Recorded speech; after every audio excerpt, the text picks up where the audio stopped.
हमेशा नहीं चल रही है वो। कोई कहती 5 किलो मेंढक लाके तोल के दे दो, 5 किलो मेंढक तोल सकोगे? फटाफट कूदेंगे, कोई ऊपर कोई नीचे। ऐसे जो है जो अस्थिर वस्तु होती उसकी गणना होती तो उसका फल निकलता है। गणित शास्त्र की कोई उसी से हिसाब के साथ सारी चीज हो रही है। दूसरा शास्त्र है ज्योतिष शास्त्र। ज्योतिष शास्त्र होता है नक्षत्रों के द्वारा की गणना के द्वारा उसका प्रतिफल निकलता है। पर ये जितने भी नक्षत्र हैं, ताराएं, ये सब हमेशा चलते हैं, स्थायी नहीं है, तो कैसे गणना करोगे इसकी? इसीलिए ज्योतिष शास्त्र यदि विवेक दृष्टि से देखा जाए तो बिल्कुल गलत है। कभी तुम लग गई बात अलग है, तुम लग गई सो लग गई। विवेक दृष्टि से देखो तो इन चीजों की गणना होती ही नहीं है, परंतु आज दुनिया ज्योतिष शास्त्र को मानती चली आ रही है। तीसरा शास्त्र है समुद्री शास्त्र। समुद्री शास्त्र का अर्थ होता है हस्तरेखा। इसका नाम समुद्री शास्त्र क्यों पड़ा?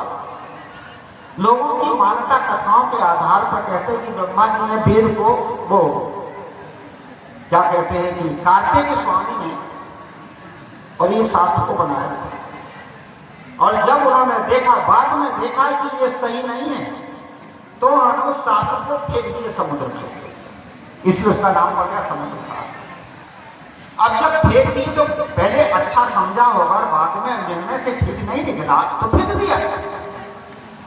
उसको ब्रह्मा ने निकाल दिया, पंडितों ने निकाल दिया, कथाओं में कहा गया पंडितों ने निकाल दिया और निकाल के उससे गुजारा कर रहे। जब वो गलत था तो समुद्र में फेंका और आज हम उसको निकाल करके पंडित लोग उस पर अपना गुजारा करने लगे। ये सामुद्रिक शास्त्रों का रेखाओं पे आधार है। और ये जो रेखाएं हैं हाथ की, मस्तिष्क की, पैर की, पेट की, ये रेखाएं ब्लड प्रेशर के आधार पर टूटती हैं और फूटती हैं। इसीलिए से शास्त्र भी निर्णयुक्त नहीं है। पहले पहले मैं भी और हमारे नेता साहब के साथ रहता था, मालूम है एक महात्मा रहते थे, हस्तरेखा देखते थे, तो मैंने भी सीख लिया और मैं भी हाथ रेखा देखने लगा। जब मैंने देखा कि ये एक अंदाजी है, वास्तविकता नहीं, अंदाज लगाया जाता है, चेहरे को देखा जाता है, आकृति को देखी जाती है, रेखाओं को देखा जाता है, अंदाज लगाकर के बताया जाता है, वास्तविक बिल्कुल सही नहीं है। आप देखिए कि गणित जो है, अंक वाली गणित, इसमें जितने लोगों के सवाल सही होंगे सबका उत्तर एक मिलेगा और गलत उत्तर सबके अलग अलग, वो कुछ बताएगा दूसरा कुछ बताएगा। इसलिए ये विवेक से और प्रकृति से सिद्ध नहीं है। और आखिरी शास्त्र है वास्तुशास्त्र। वास्तुशास्त्र का दिशाओं के आधार पर उसकी गणना लगाई जाती है। घर का मुंह इधर होना चाहिए, घर के बगल में जो है बेल का झाड़ नहीं होना चाहिए, दाईं ओर कुआं नहीं होना चाहिए। ये सब कल्पनाएं बना के रखा है। अब विचार करो तो वस्तु शास्त्र जो होता है वो दिशाओं के आधार पर होता है। तो दिशा भी सूर्य उत्तरायण और दक्षिणायन होता है, वो भी चलायमान, इसे सही नहीं कर सकता। इन चीजों पर यदि विवेक करो तो जितने भी ये शास्त्र बनाए गए हैं ये मान्यता और कल्पना के आधार से बनाए गए हैं, इस पर हम विवेक नहीं करते। आज तो बड़े बड़े लोग भी भ्रम में पड़ जाते हैं, अच्छे अच्छे पढ़े पढ़े लोग भी भ्रम में पड़ते हैं। सदगुरु कबीर ने कहा बलिहारी तेरी पुरुष की जो परिचित परखन आए, जिसके पास विवेक हो, परख हो, उसी पुरुष को मैं धन्यवाद देता हूँ। हमारे पास परख होना चाहिए। सदगुरु कबीर का सिद्धांत परख है, हम परख नहीं पाते। इसके लिए हमें संतों का सत्संग और ज्ञान की चर्चा की जरूरत है। हर चीज पर विवेक करो। कितने लोग कहते गुरु जी हम तो घर गृहस्थी संसार में रहने वाले हैं, हमें विवेक की क्या जरूरत, तुम साधु संत विवेक कर रखो। अरे घर गृहस्थी संसार में भी विवेक की जरूरत है। जहां ज्यादा बीमारी होती है वहां औषधि की ज्यादा जरूरत पड़ती है। जहां बीमारी ज्यादा होती है वहां औषधि की ज्यादा जरूरत पड़ती है। और ग्रस्त आश्रम में कई प्रकार की जीवन में समस्याएं हैं।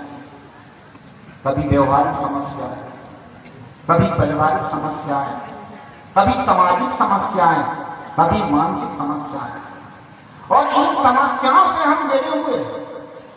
यदि हमारे पास विवेक हो तो हम सारी समस्याओं का समाधान हम कर सकते हैं।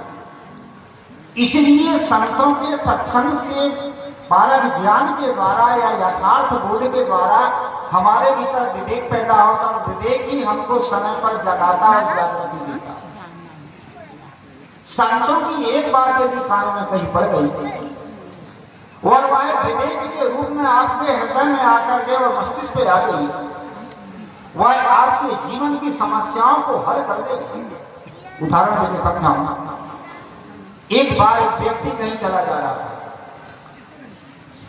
बीच में सत्संग हो रहा था। सत्संग में जो संत थे या कोई प्रवक्ता रहे होंगे, तो वो सत्संग में बता रहे थे, सदगुरु कबीर साहब की दोहे के साथी के आधार पर कुछ चर्चा कर रहे थे। वो कह रहे थे कि सतगुरु वचन सुनो हो संतो मत लीजिए सिद्धार, हो हजार हजूर ठाड़ कहते हो अब तय समर समाज। संतों की वाणी को सुनो, सिर में भार मत लो, कर्णों के विधाता तुम स्वयं हो, खुद समझो और दूसरे को। ये पीछे की लाइन उसके दिमाग में घुस गई, खुद समझो और दूसरों को संभालो। कितनी अच्छी बात बताई। कभी कभी जब हम महात्माओं की वाणियों पर लक्ष्य देते हैं और लक्ष्य देने पर वह शब्द हमारे कान में जब पड़ता है और हृदय में घर कर देता है, वो ही एक बनता है। कहा जाता है कुछ दिन के बाद में 15-16 साल जब बीत गए और बीत जाने के बाद में जो सत्संग की बात थी विवेक बन करके उसके सामने खड़ी हुई और उसको बचा लिया। बड़ा सुंदर कहा कि ज्यों खेत में बीज सौता न गलता, संयोग पाकर समय पर उपजता। कोई कोई ऐसे बीज होते हैं जो काटते समय झड़ जाते हैं और अंत में 4 महीना वर्षा होती भी उगते नहीं, पानी भी भरा रहता तो सौता नहीं, और जब उसका उगने का मौसम आता तो उग जाता। इसी प्रकार से ज्ञान के संस्कार ये हमारे हृदय में जुड़ रहते हैं और जब मौका आता तो जागृति बनाकर जागृति पैदा करके हमको बचा लेते हैं। 16 साल के बाद वह व्यक्ति ने अपने लड़के की शादी की, और जब लड़के की शादी की तो घर में आ गई बहू। बड़ा खुशी हो गया कि मेरे घर लक्ष्मी जी आई, मेरे घर लक्ष्मी जी आई। आशीर्वाद समारोह मनाया गया और उस समारोह में गांव के सियाने बूढ़े लोगों को बुलवाया गया, कोई अच्छे जो है अपने रिश्तेदारों को बुलवाया गया, भोजन बनवाया गया। और भोजन बनवाया गया तो बहू के द्वारा, जो नई बहू आई थी उसके द्वारा। गांव के लोगों ने भोजन किया, सियाने बूढ़ों ने भोजन करके चले गए। पीछे से वह व्यक्ति जो उसका ससुर था, जिसने सत्संग की बात सुनी थी, पीछे से उसने भी जब भोजन किया तो दाल में नमक ज्यादा, सब्जी में मिर्चा ज्यादा, हो गई खोपड़ी खराब। ये हमारी खोपड़ी खराब क्यों होती है? इसलिए होती है कि हम उसको सोचते हैं और कल्पना करते सोचते हैं खोपड़ी खराब कर लेते हैं। ऐसे ही बूढ़ा सोच रहा था कि मैं अच्छे घर से बहू लाया हूं और ये भोजन बनाएगी तो लोग खाएंगे तो सबको अच्छा लगेगा, तो मेरी प्रशंसा होगी। वो उसकी सोच थी, पर उसकी सोच के विरुद्ध हो गया। और जब हमारी सोच के विरुद्ध हो जाता है, हमारा जैसा हम मान लेते उसके हमारे विरुद्ध हो जाता है, वही तो क्रोध आता है, वही तो विकृति पैदा होती है। बूढ़े की खोपड़ी खराब हो गई। उसने कहा इतना घर छांट के लाया, इतनी गलतियां छांट के लाया, पर इस बेढंगी को भोजन बनाने का ढंग नहीं, मुझे तो ना ही कर दे। कभी सोच सोच के हम समस्या बना। संत कहते हैं समझो और विचारो, सोचो मत। सोच होती मन से और सोच सोच के हम हैरान होते हैं। समझ होती बुद्धि से और विचार होता चित्त से। इसलिए विचारो और समझो, सोचो मत। हम सोच सोच के हैरान होते, बुरा हैरान हो गया और सोचा कि चलो 2-4 सुना दूंगा। जैसे हम आप घर में सब करते हैं कि नहीं, मन के विपरीत होता है तो अंधे बन जाते हैं। सोचा कि चलो 2-4 सुना दो। तेरे बाप घर ऐसे ही बनाया जाता, तेरी माँ ने यही सिखाई थी। ऐसे हम तो कहते हैं घरों परिवारों में ऐसे चलता। जैसे ही उसके भीतर बहू को डांटने फटकारने की भावना आई और फट से उसका विवेक आ गया। विवेक क्या था? सत्संग की जो ज्ञान की बात सुना था और सुन करके विवेक आ गया कि ओहो मैं तो गलत कर रहा हूं। जब आदमी के सामने विवेक तैयार होता है तो अपनी अज्ञानता परखने में आती है। जब तक विवेक नहीं होता, अज्ञानता में अंधा आदमी होता है, विवेक आ गया ओहो मैं तो गलत कर रहा हूं, ये अभी नहीं है, यदि डांटूंगा फटकारूंगा तो ये दूरियां बनाएगी, और जब दूरियां बनाएगी तो प्रेम और व्यवहार घर में कैसे होगा, घर कैसे में चलेगा, ये उसका विवेक था। झटपट उसने अपने आप को समझ लिया और सारे करके भोजन कर लिया। जब भोजन करने लगा तो अब जो है भोजन कैसा था, नमक ज्यादा था और मिर्चा भी ज्यादा था, तो उसके आंसू आ रहे थे। जब उसके आंसू आ रहे थे तो बहू ने पूछा बाबूजी भोजन कैसा है? बेटा भोजन क्या, भोजन तो बहुत बढ़िया है। क्या ये आपके आंसू कैसे आ रहे हैं? देखो अपने मन को बदल दिया, उसका नाम है साधना। क्या बेटा ये तो प्रेम के आंसू थे, नहीं थे मिर्चा के थे, पर विवेक के द्वारा अपने आप को संभाला, इसका नाम है साधना। जीवन में हमें साधना के लिए, पारिवारिक जीवन में भी हमें साधना चाहिए। साधना के लिए हमें विवेक की जागृति हो। बेटा घर के लोग कहते हैं सब ठीक, सबसे बढ़िया ससुर। वो क्यों ससुर ठीक हुआ? ससुर इसलिए ठीक हुआ कि उसके पास विवेक था और विवेक से जागृति पैदा हुई, जागृति से अपनी समस्याओं का समाधान लेकर के अपने आप को समझ लिया। इसका नाम है परख। घर गृहस्थी संसार में भी रह करके हम पारख के द्वारा, परख के द्वारा अपने आप को संभाल सकते हैं। इसे हमें पारक ज्ञान और पारक बोध की जरूरत है। बहुत पहले की बात है, साथी को पता है, सिलवना साथी को मैं संस्मरण को थोड़ा पलटा के कह रहा हूँ, समझा तो रहा हूँ पर थोड़ा पलटा के कह रहा हूँ। कुछ यहाँ साइंटिस्ट लोग आए थे, यहाँ आए और उन्होंने जो है पूछा कि आप लोग हिंसा को की अहिंसा? सभी ने कहा कि तो हिंसा है, हम लोग हिंसा है। गुरु जी संसार में हिंसक कोई हो ही नहीं सकता, अहिंसक अहिंसा है, संसार में अहिंसक कोई हो ही नहीं सकता। कैसे? जो आप पानी पीते हो इसमें भी जीवाणु है, जो आप दूध पीते हो इसमें भी जीवाणु है, और जो आप दही लेते हो इसमें भी जीवाणु है। ये जीवाणु है उसमें। जब तक ये जीवाणु सुरक्षित रहते हैं तब तक दूध दही और पानी शुद्ध रहता है, और जब ये जीवाणु नष्ट हो जाते हैं तो दूध पानी दही ये बिगड़ जाता है। इसलिए जीवाणु गए हम लोग, मैं इस बात को थोड़ा सा पलटा के बता रहा हूं समझाने। तो हुआ कि वहां क्या काम किया, पहले उन्होंने ताजा दूध लाया और उसमें जब देखा गया तो उसमें भी बड़े बड़े मोटे मोटे दिख रहे थे। फिर पानी लाया तो पानी को भी जब उसमें देखा तो उसमें भी चमकदार चमक रहे थे। फिर उन्होंने दही लाया तो उसमें भूरे भूरे खुरदुरे खुरदुरे दिख रहे थे, और एक तरफ सड़क। क्या गुरु जी अब मानोगे कि नहीं, ये चल रहे हैं कि नहीं मानोगे कि नहीं? अभी भी नहीं मानेंगे। कि क्यों नहीं मानोगे? हमका ये कि तत्व में होती है क्रिया, और क्रिया के कारण ये तत्व से कार्य और कारण व्यवस्था, यदि उनमें क्रिया नहीं होती तो कार्य कारण व्यवस्था नहीं, कारण से कार्य और कार्य से कार्य व्यवस्था नहीं होती। तत्व में होती क्रिया, इसलिए ये तात्विक क्रिया है, चेतन क्रिया नहीं। चेतन के साथ में इच्छा और इच्छा के आधार पर क्रिया होती, उठना बैठना चलना फिरना इधर उधर। यदि ये चेतन होते, ये जीव होते तो किली इधर भी जाते और इधर भी जाते, एक तरफ सड़क रहे हैं। अरे क्या महाराज आप लोगों का दिमाग भी गजब करता, यही तो पारक से काम है। इसका नाम है हर चीज के लिए हमें परख की जरूरत है, विवेक की जरूरत है। आज हम विवेक नहीं कर पाते। सदगुरु कबीर क्या कहते? बलिहारी कई पुरुष की जो परिचित परखन हार, दूसरा और भाव ले लो। परिचित परखनहार, परिचित का अर्थ दूसरे के चित्त को परख करके व्यवहार करना। परिवार जीवन में हम जिंदगी जीते हैं और इसमें अनेक प्रकार की समस्याएं आती है और यदि हमारे पास परखना हो जिनके साथ हम जिंदगी जी रहे हैं।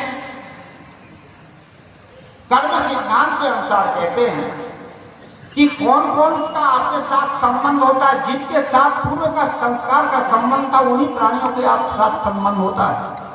पति बन के आ जाते, पुत्र बन के आ जाते, मित्र बन के आ जाते, भाई बन के आ जाते, पड़ोसी बन के आ जाते। आपके पूर्व के कर्म के साथी हैं, वो आपसे संयोग है उसका। और 3 ऐसे कारण हैं, 4 जिसके द्वारा प्राणियों का एक दूसरे से संबंध होता है। सबसे पहले है ममता। ममता के कारण जन्म ले लेते हैं। पहला गुणों के कारण हम आ जाते हैं एक दूसरे लेने के और देने के। सबसे पहला कारण है लेना और देना। जिनके साथ हमारा लेना देना होता है वही प्राणी हमारे संपर्क में आता। पत्नी बन के, पुत्र बन के, मित्र बन के, भाई बन के। लेने वाला लेता है, देने वाला देता है। जो लेने वाला आएगा तो उसका स्वभाव खराब है, उससे आपका स्वभाव नहीं मिलेगा। पूर्व का है लेने वाला आया तो लड़का बन के आ गया, पत्नी बन के आ गया, मित्र बन के आ गया, पड़ोसी बन के, आपकी बात नहीं मानेगा, संस्कार नहीं मिलेगा। इसलिए वैसी स्थिति में क्या करो, सह लो, संतोष कर लो, बात खत्म। पर हम सह नहीं पाते इसलिए परेशान होते हैं। एक बूढ़ा छत्तीसगढ़ में आया, रोने लगा, गुरु जी बड़ा परेशान।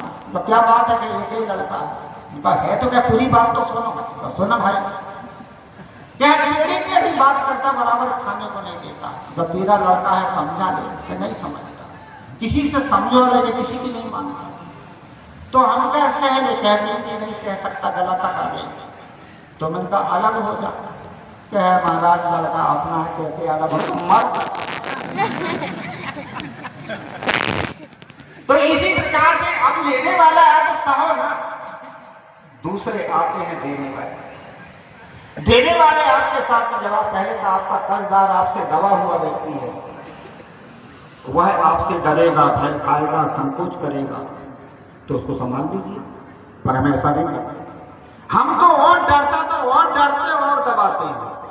और आज लोग क्या फांसी लगा के मर रहे हैं, जहर खा के मर रहे हैं, क्या सुसाइड करके मर रहे हैं। ये क्यों मर रहे हैं जी?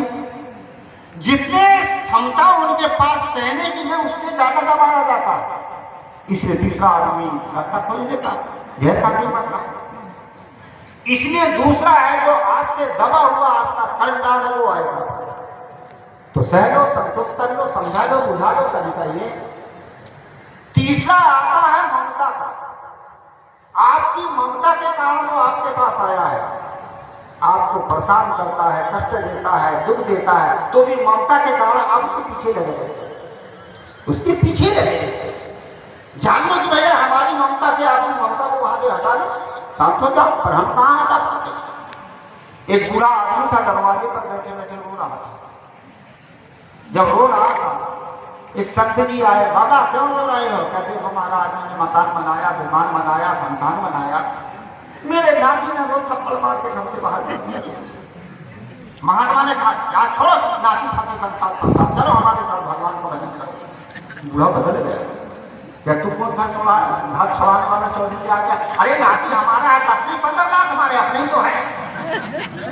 यह ममता की लगता। ऐसा यदि हम बंध रहे हैं अपने आप को संभालो, फंसेंगे, बंधेंगे ज्यादा, परेशान रहेंगे। और आखिरी में आता धर्म के संस्कार का। धर्म के संस्कार वाला का चित्त कैसे होगा? वो होगा मोमबत्ती के समान। जैसे मोमबत्ती को आप आंच में खाओ, मोम को जलेगी भी और पिघलेगी भी। ऐसे धर्म का संस्कारी हो, जो पुत्र बनते आ गया, पत्नी बनते का संस्कारी हो, आपसे टूटेगा नहीं, आपको पिघलेगा, झुकेगा और आपको प्रकाश देगा, आपको संभालेगा। कुछ ऐसी माताएं थी जिन्होंने अपने पुत्र को सत्संग धर्म में लगाया, पति को धर्म में लगाया, वो धर्म का संस्कारी नहीं था। हमारे यहाँ एक संत थे, श्री गुरु प्रेम साहब, मिल रहे। उनकी पत्नी का नाम था शांताबाई, पुराने संत जानते हैं। और उसने अपने पुत्र को भी और अपनी पत्नी को शादी के घर में लाके चढ़ा दिया। ये धर्म के संस्कार की महिला है। बुद्ध तो अंत में एक्सीडेंट से मर गया, तानाराम नाम था। और उनका जो पति थे हमारे संत गुरुप्रेम साहब, कोई ऐसी पत्नी की ताकत है जो अपने पति को और क्या कहते हैं कि धर्म में लगा दे, ये धर्म के संस्कार है। इसलिए हृदय से परख करके हम व्यवहार करें। सदगुरु कबीर क्या कहते हैं, बलिहारी तय पुरुष की जो परिचित परखनहार, दूसरे के हृदय को परख करके व्यवहार करो। साई दीनो खाड़ को खारी बुझे नवार। हमने बयाना तो दे दिया था, भक्ति ज्ञान धर्म सदाचार के सुख संस्कार का, सब मनुष्य मिली, परंतु खाली आसक्ति कामना चाहना विषयों के विकार को ले लिया और उसी को खाने लगे, मन को सुखी बनाने लगे, जीवन कभी भी सुखी नहीं होगा। इसके लिए हमें सत्संग और ज्ञान की जरूरत है। मैंने प्रसंग उठाया था सदगुरु कबीर का सिद्धांत के परख, हर चीज को परखो, व्यवहार में भी परख चाहिए, सिद्धांत की भी परख चाहिए, हर चीज की परख चाहिए। और परख कब होती है, जब पार की संतों का सत्संग मिले, नित्य खरसान लुहा गुण छूटे और नित्य की गोष्ठी माया मोह। समय पूरा हुआ, वाणी को ध्यान दो। बोलिए श्री सतगुरु देव। ये थे हमारे साथ जी के विचार, बड़े ध्यानपूर्वक आप सब सुने। ठीक बात है, सुनते सुनते